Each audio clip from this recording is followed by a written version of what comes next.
en Castilla se ha dado una serie de cantadores y de tocadores muy importantes. Usted lo conoce, maestro.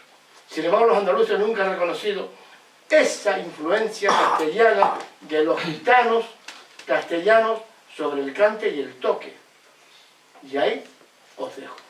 El cante va y viene, en la medida en que las culturas antiguas No, gitanas es que te hablo iban y venían, de ciertos cantantes pero muy potentes, castellanos, que nunca los andaluces lo quisieron reconocer. José Manuel conoce más de uno, como Farina, por ejemplo, y muchos más. Y sin embargo los andaluces se han mucho autoservido de todo el folclore gitano para su propio provecho. Y nunca han reconocido ni a los castellanos ni a los gallegos, que son las tres etnias principales que hay en el país de romanis o egipcios o lo que coño fueran, que se asentaron al país: Galicia, Castilla y Andalucía. Castilla, hablamos Castilla la Nueva y la Vieja.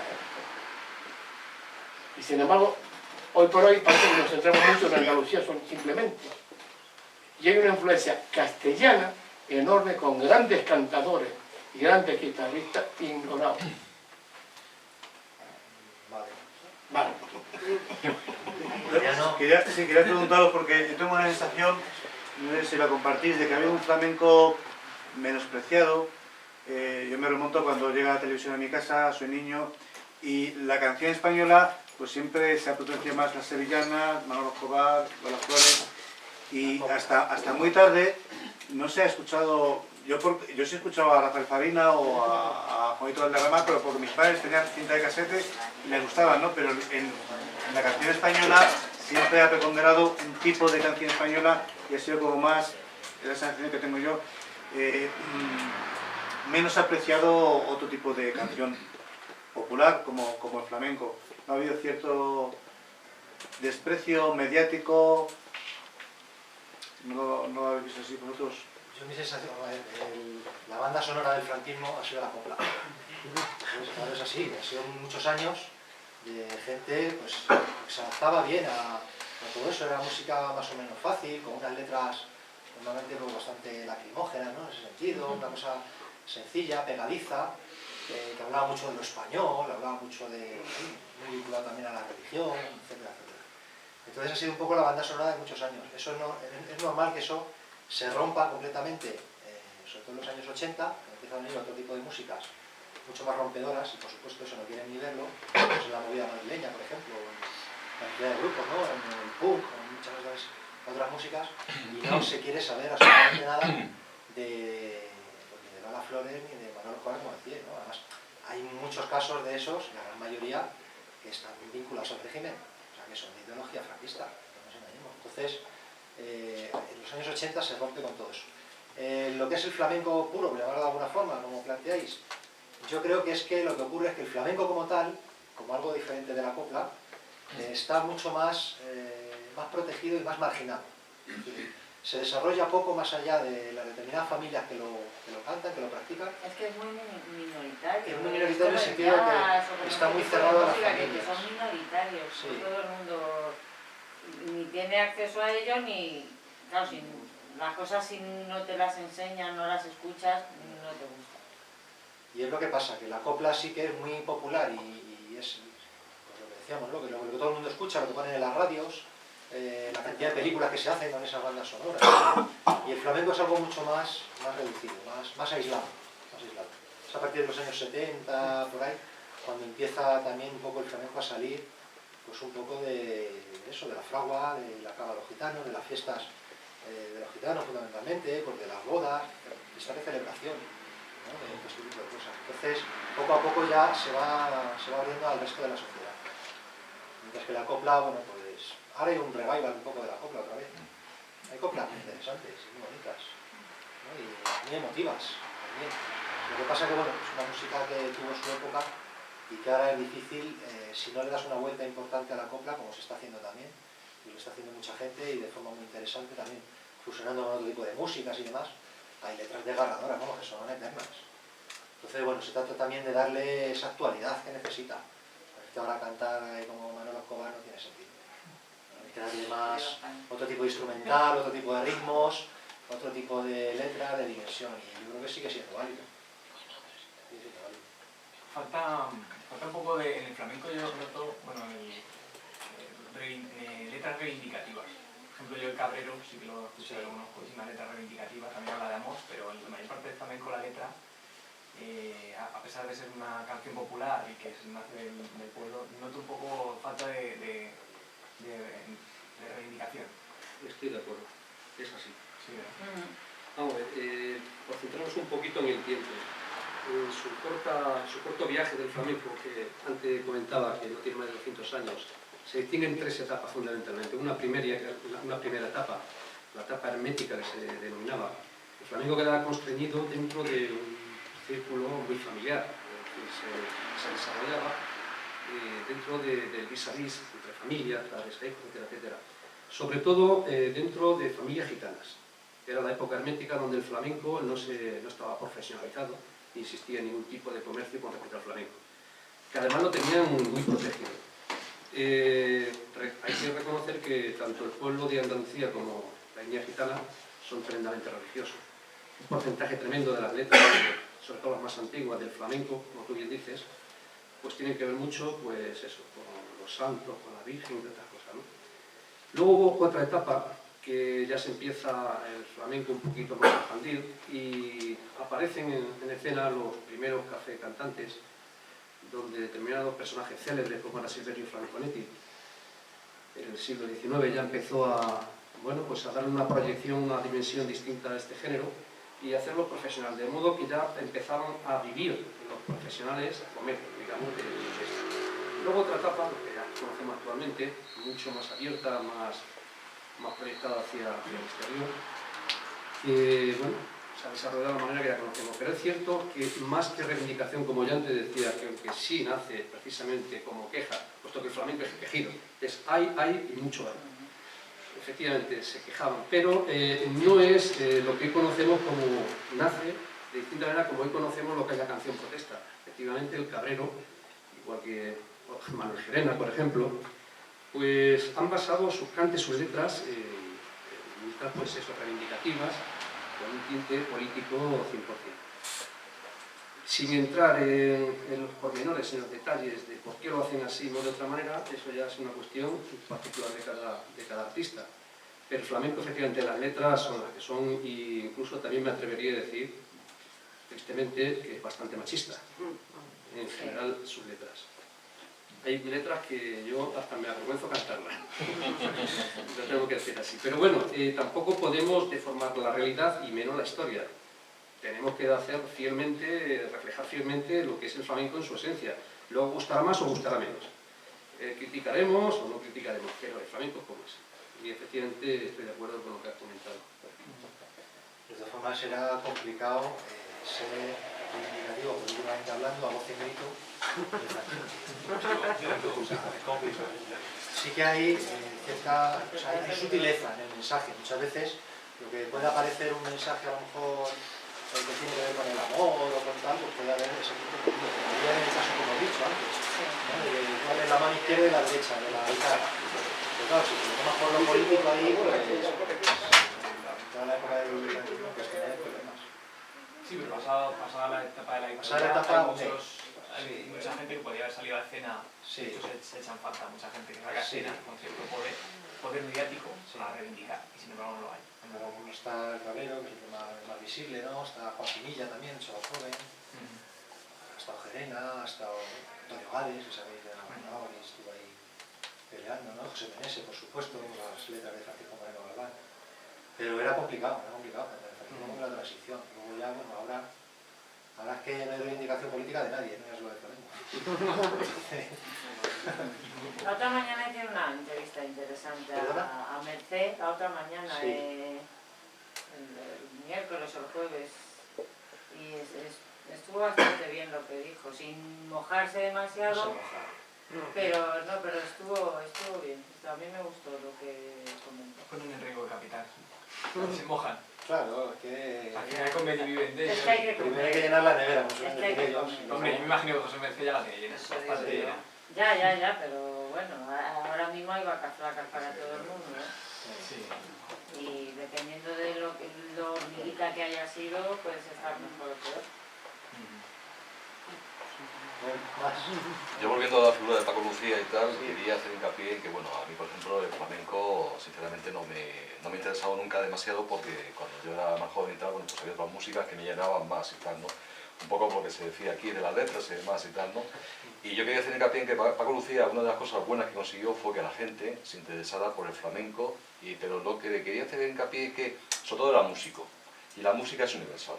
Yo, por ejemplo, cuando escucho a José Manuel, y no soy ningún entendido flamenco, me llena porque realmente lo que está transmitiendo es un sentimiento que es lo bueno de la música. Te puede gustar más el flamenco más puro, menos puro, la copla, cualquier tipo de música, pero realmente lo que había que reconocerle a Paco Lucía es que abrió los ojos a mucha gente y además enfocó sobre el flamenco, pero también fue más allá, que además se le criticó muchísimo. Cuando empezó a tocar con los guitarristas americanos y tal, pues hubo mucha gente que dijo que eso era más o menos un sacrilegio y tal, ¿no? Y gracias a ese tipo de espíritu aventurero que yo creo que todo músico nunca debe perder, porque además realmente es una de las bases de la música, lo que hizo fue que mucha gente se volviera un poco hacia los discos que había grabado anteriormente y bueno, indagara un poco, profundizara, o sea que realmente lo que también creó, digamos, afición al flamenco o a lo que él había hecho gracias a lo que él hizo después y tal, ¿no? Y eso yo creo que a veces se nos olvida, porque la música cuando nos encajonamos en si flamenco, si el blues, si el jazz, si el bebop y tal, es todo música. Y realmente lo que a la gente no nos gusta es que algo nos transmita algo, o sea, que veamos un sentimiento y que te sirva para digamos, un poco, pues, sentirte mejor y tal, ¿no? Sí, yo pienso que su principal mérito que tuvo en su carrera profesional y artística se debe fundamentalmente a eso, a que fue capaz de dar una dimensión a este género, el flamenco, en general, no solamente la guitarra, sino también por su influencia al cante, el baile, etcétera, etcétera, a nivel internacional. Tanto es así que, como dato, como cosa curiosa o anecdótica, puedo decir que Japón, por ejemplo, tiene más escuelas de cante, baile flamenco que España. En Estados Unidos, Nueva York, por ejemplo, hay más artistas trabajando y viviendo allí en Estados Unidos que aquí en España, artistas del género flamenco. Eso en gran medida se debe a la influencia que ejerció Paco Lucía, también a otros, hay que ser justos, a otros que también llevaron allí este arte, de alguna manera, este género, y por ejemplo Sabicas, que antes de Paco de Lucía ya se había establecido en Nueva York, con unos éxitos tremendos, también una proyección internacional increíble. Pero ya el remate, la puntita de lo que es la guinda la puso Paco de Lucía, efectivamente. Yo creo que ese ha sido su principal mérito que ha tenido, ¿no? El abrir otros caminos nuevos, otros horizontes a este género, donde la gente joven, sobre todo la gente más joven, se interesó y se han hecho trabajos muy importantes de fusión.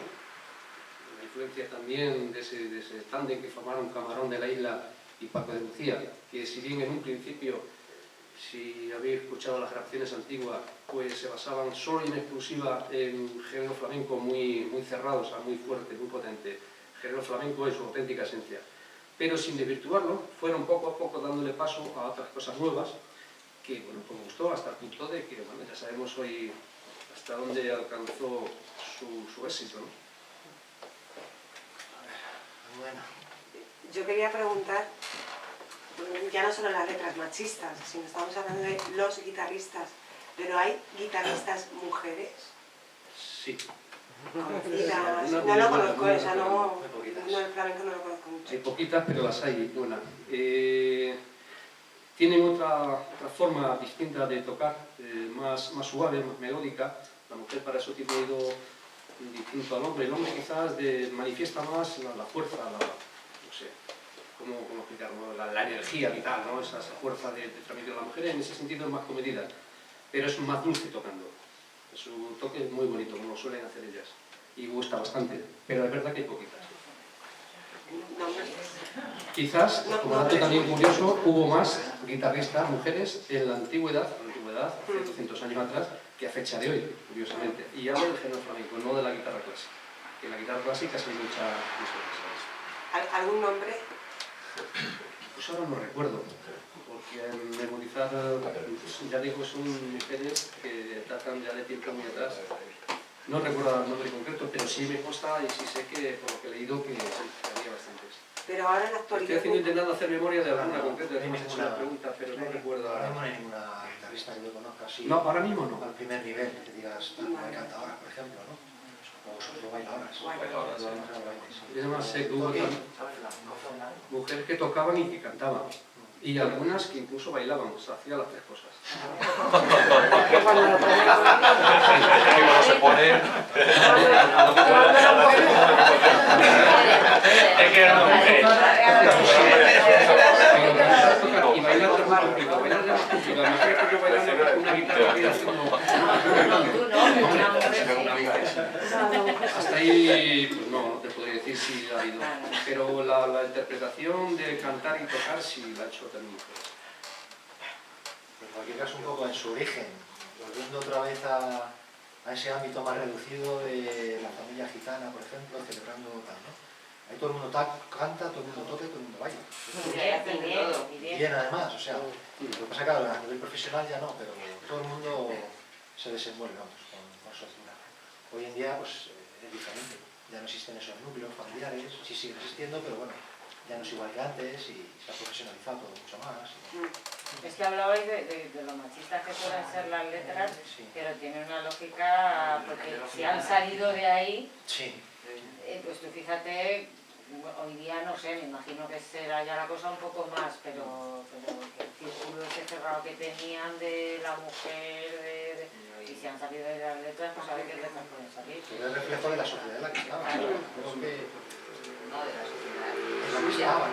La suya y la exterior. En los años 50 en España, pues me imagino que poca gente habría con miras un poco abiertas hacia la emancipación de la mujer. Que no te podías abrir una Yo cuenta creo de que, banco, no sé, Eso es que no. Bueno, y la propia cuántas época mujeres de trabajaban la- en España por los años 50 fuera de casa. No solamente en ese ámbito, es generalizado. Hoy en día nadie va a cantar una letra machista, que no sea ya recogida de la tradición, que bueno, ya por inercia se sigue cantando, Y pero... todavía se escuchan cosas por ahí. Sí, Pues pero a lo nadie mejor va hay que hacer dejar de una cantarlas, letra ¿no? expresamente tal, ¿no? Pero bueno, No, digo que a lo mejor hay que dejar de cantar. De O tradición. cambiar la letra. Bueno, pues eso siempre es se han la creado sociedad, letras. ¿sabes? por supuesto, siempre se han creado letras.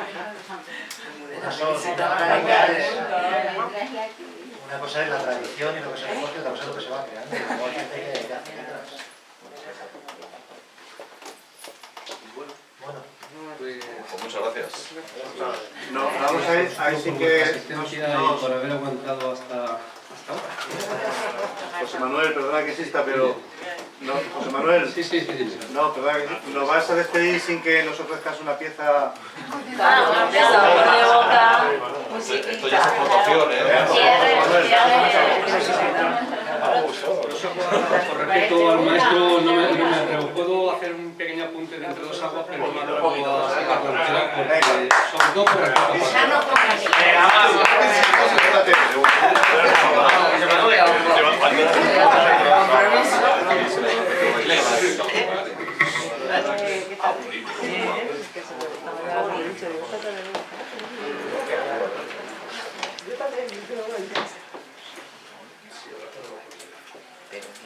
Bueno, antes de empezar, comentar, ¿se oye bien? Sí.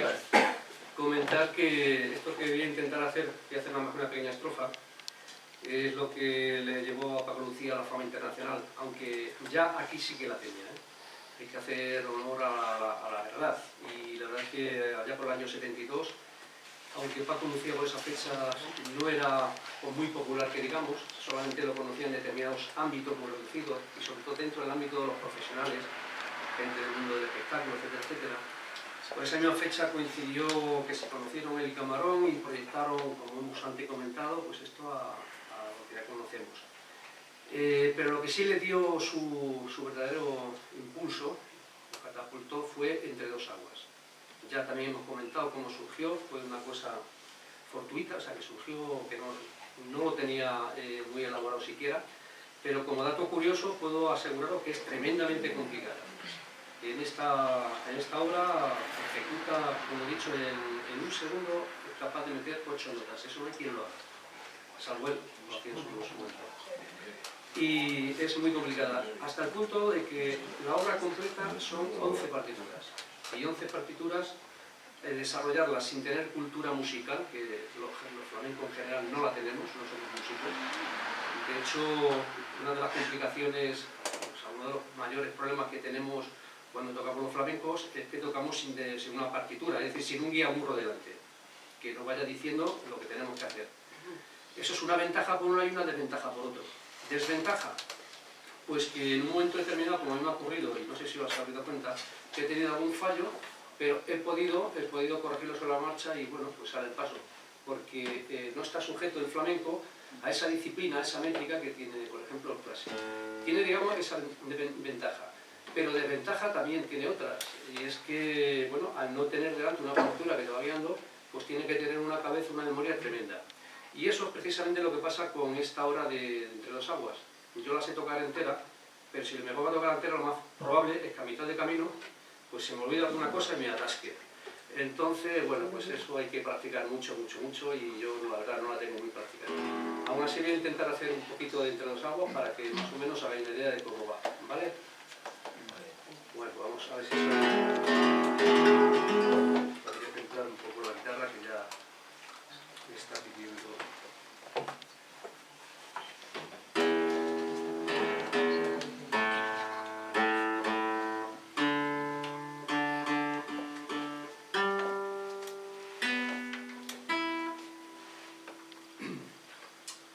Bueno, pues vamos con ello.